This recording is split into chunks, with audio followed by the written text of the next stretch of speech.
Hi folks, Aaron's Practical Reviews here, and it is time for me to review the Canon 6D Mark II that I got around Christmas time. I haven't been making many videos since I got it because it's opened up a whole new world of photography to me that I wasn't aware I was capable of getting in terms of the quality, and it really took me down a new path of photography I just wasn't prepared for at all. And once I got started down that path, I just continued, and every weekend I've been going out and practicing and trying new techniques, new lenses, just all sorts of new stuff. And it's been amazing. And it all started when I got the 6D Mark II because it is absolutely a higher quality camera for photography than the T7i, which I am filming with right now. I got the T7i and the 18-35 Sigma f1.8, but you know, this is not a video to knock on the T7i or anything. This is to celebrate how awesome the 6D Mark II is, especially for photography. So I want to get into a bunch of little key points here with the camera, and I've got a little checklist to make sure I wouldn't miss anything, because I think it's important for people to understand the capabilities of this camera if they're going to buy it.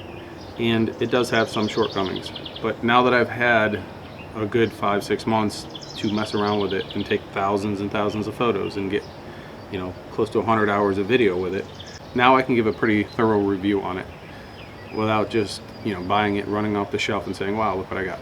So let's get started on I'm just going to pull the checklist out and go right down it. Okay, so the absolute first thing that I have to mention about this camera is the button layout of it and the ergonomics, which is obviously the first thing you're going to notice when you pick it up. All Canon products, all Canon cameras seem to be some of the best ergonomically, the best in hand, the best feel, overall feel on the market out of all the ones that I've held. I mean, you can walk through any store and grab them and feel them, and to me the Canons just seem to always be up there, either the best or one of the best. So that's obviously the first thing you'll notice. Secondly, what I've noticed is that the button layout on here is extremely smart, the way they laid it out. And I found the more I got into the different lenses and the more I've learned about photography, these buttons that are on here, and I'll show you some examples here, are placed in a way that make way more sense now that I've really, gotten better at photography. I don't know how else to say it. So I'm gonna post a picture of this up right here, and let's start with this button right here. That button is the autofocus points. So when you're shooting, that's directly, that button is now, your finger is directly next to that button on this versus the T7i. And I'm going to reference most of this against the T7i because that's what I used. So on the T7i, the button's back a little bit. So that's the first thing you'll notice. The second thing you'll notice when you want to change that AF system, whether it's going to the you know, the dot or the little squares or whatever autofocus type, you know, the viewfinder autofocus layout that you prefer, you can use that, or you can come back and use the button back here by your thumb. So now you've got 2 points of contact for changing that, which is awesome. And there's no fiddling, there's no guessing. That's the only button there. So it's boom, hit that button. Now you're changing from either the full focus or the single point focus. And it actually has an extra focus versus the T7i. It's got a like single point fine focus, which is the very first one right here on the layout. So that's pretty neat. Okay, that's an awesome little feature. Instantly you'll notice the first day you're out shooting. Now secondly, they've added the metering mode button right here. So that's literally a click away. You got your autofocus system here, where if you want to go to one shot, AI servo, I don't use that very often. The drive button right there, which is instant. So when you're doing portraits and it's on a tripod or something like that and you want to jump in, which I do often with my children, That's perfect. It's right there, easy to find, for, you know, setting the timer or whatever you want to use it for. The ISO I don't change a whole lot, but it's nice that it's right there. And overall, the button layout is just very simple. It's very intuitive, and it's useful. And the other thing I really enjoy or like about this is the fact that this now has a locking mechanism, the dial. So like on the T7i, I did accidentally bump from like the, you know, the P to over to AV or the TV mode. I found myself doing that quite often. I don't do that at all on the 6D Mark II. So that's pretty helpful. So comfortable in your hand, fast access to the buttons that you use the most. It's brilliant, right? But you'd be surprised how many cameras actually aren't set up that easy and that intuitively. Okay. Secondly, the battery life on this thing. Let's just get that out of the way. Excellent. I've never had it die on me. I use it all the time. I've used it for a full day. It's gotten low, but it hasn't died. Charges fairly quickly.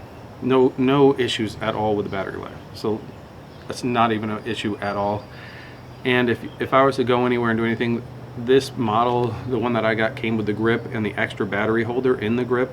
So I mean, if I wanted to, I could double up the batteries. I haven't had to, so I haven't worried about it. So not a problem. Connectivity easily connects to my phone through the Bluetooth. About the same ease of use as the T7i. Fairly easy, and transfers files fairly quickly. If you want to transfer a couple, you know, to your phone. It's not going to be fast if you want to transfer a ton of files to your phone, right? A ton of images or something. It's just not going to be fast, but it's doable, and it works, and it connects. So no problems there. Video quality on it it's good. I have zero issues with the actual image quality in the video. I do have some issues with some of the autofocusing points. When I use a lens like an f1.8 or f2.8 and I'm shooting at that lower aperture, it does tend to, like, as you can see, I'm handsy. It tends to jump to my hand often. It doesn't stay locked on my face as well as the T7i does that I'm using now. I tend to notice that quite a bit. So when I move my hands, it'll jump to my hand, and then it'll jump back, and it'll kind of give that, you know, that whatever hunting feel a little bit. I don't get that with the T7i. I don't know. Yeah, I don't know. It just happens. I don't have an explanation. So it doesn't happen all the time, but when it does happen, obviously it's very annoying. So that's something. But the actual quality of the video is superb. I have no issues with that. The other thing, 6D Mark II only goes 1080p at 60 frames a second max. You know, it does have the 24 frames a second, the 30 frames a second, all that other stuff, but it does not go up to 4K, which anybody who's buying this camera probably knows that, or you should know that if you're even looking at it. But like I said, that's not an issue for me. That's an issue for a whole nother video. That's totally separate from what I'm talking about here. I'm basically just giving you a rundown of what I love about the camera based on what it can do, not what it can't do. Okay. Now let's get to the microphone. I've had two videos where I've had the microphone plugged in, the Rode mic that I'm using right now, and for whatever reason it didn't record. It didn't pick up the sound. It's almost like the connectivity wasn't right, or it wasn't good. I don't know why that happened, but it did. So and I don't know if that's a faulty mic on mine or if it was an error on my part, but I'm giving my honest review of this thing, the most honest I can be, and that was an issue to me. So I always have to like double and triple check the video quality or the video sound to make sure that the mic is actually picking up the sound. And I don't know why it did that. I have no explanation for that either, just like the kind of the hunting at the lower apertures in the video. It's, you know, maybe it's a good thing it's picking up my hand, because this isn't, but I don't like it. I feel like it should be locked on my face, like this one is, like the T7i is right now. And I've had no issues with the mic ports on the T7i whatsoever. That's only been an issue on the 6D Mark II for me. Like I said though, I don't know if it's human error or if it's a product, you know, if it's faulty equipment or what, but it happened. So I'm telling you. Photo quality, pretty much no matter what lens I use, is better. And I mean quite a bit better than the T7i. And when I say better, I mean it's sharper, it's crisper, kind of produces better colors, I believe, more saturation, picks up more contrast. It's a larger sensor. It gives you more option to crop and maintain the sharpness. And now I don't know if this is, I'm saying it like it's fact, but to me it's absolutely 100% better photo than the T7i. And the photo quality, in my opinion, is absolutely excellent. With the only issue I have that everybody has with the 6D Mark II is that the autofocus points are bundled up, huddled up in the center of the image, versus on most of the other cameras they're spread out throughout the image in the viewfinder. So unfortunately that just is an annoyance. So it almost forces you to crop if you're trying to get something on the front, on the edges in focus, to kind of give it that, you know, nice rule of thirds look, and you know what I'm talking about. So it basically throws the rule of thirds out the window without cropping a lot of times. And luckily the image quality, in my opinion, is still good enough, sharp enough throughout the image, that even with a little bit of cropping, you don't lose a lot of quality, if much at all. Now, I don't know if that's because I'm using really good lenses, because I'm using the 24x70, the Canon 24x70 f2.8, the USM2, one of their newer ones on that, and then I'm also using the Canon 70-200 f2.8, the USM3, that latest model. And those are exceptionally sharp on this camera, so it allows me to crop quite a bit, as you can see here with some of these images I'll show you. So I just wish it had more coverage. Everybody says the same thing about this camera, but almost everybody I've seen review it says the image quality is really good. So, you know, so you can take that for what it's worth. I don't know. I haven't tried anything better than this out there, like anything higher end on cameras end, like on Canon's end, like the 5D Mark IV. So I don't have any of those cameras to compare it to.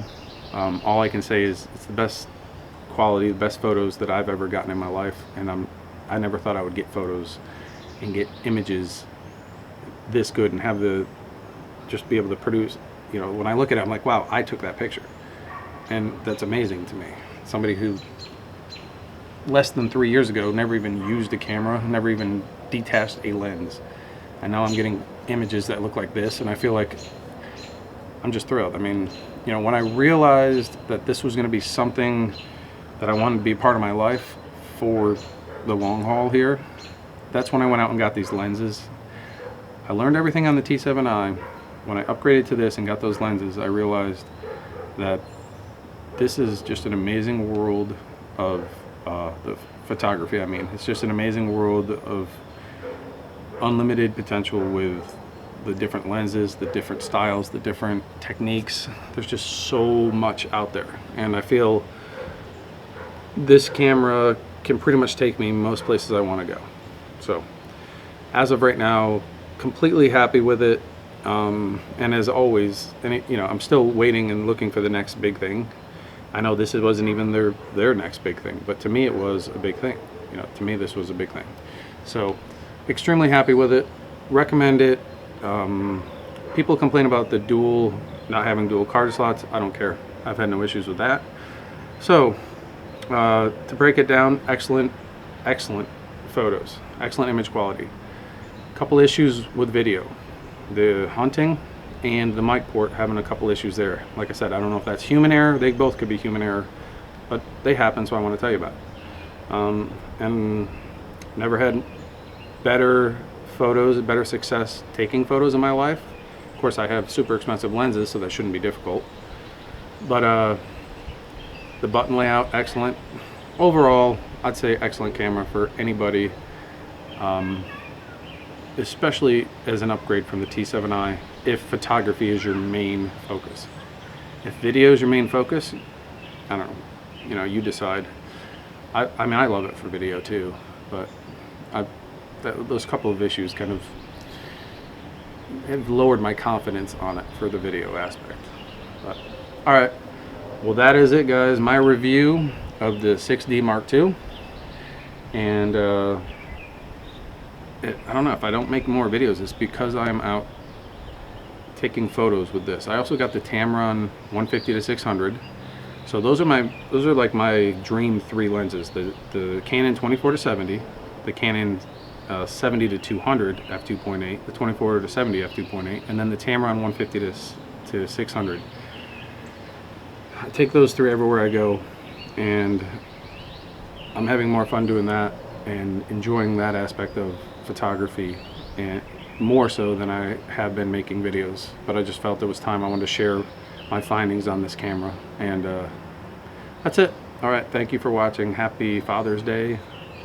Well, today's Father's Day. This video may not post till afterwards, but if it does today, then happy Father's Day. Hope you enjoyed it, and we'll see you soon. Thank you for watching. Bye.